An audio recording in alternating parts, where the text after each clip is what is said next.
नमस्कार शेतकरी मित्रांनो. टरबूज पिकामधील समस्या.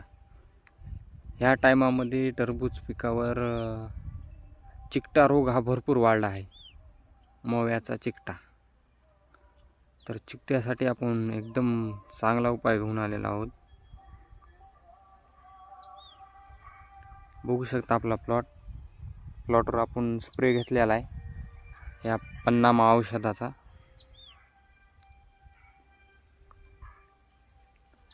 6 ग्राम प्रति पंपासाठी घ्यायचा. तर याने कुठलाही चिकटा होत नाही, मावा येत नाही. एकदम छान असं औषध आहे.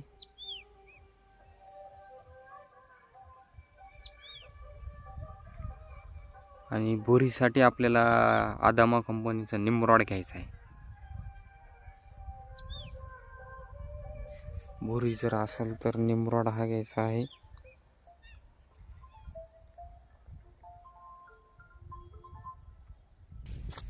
बघू शकता मित्रांनो, कुठल्याही प्रकारचा चिकटा नाही आपल्या प्लॉटवर. सध्या तरी काळामध्ये भरपूर चिकट्याचं प्रमाण वाढलेलं आहे टरबूज पिकावर.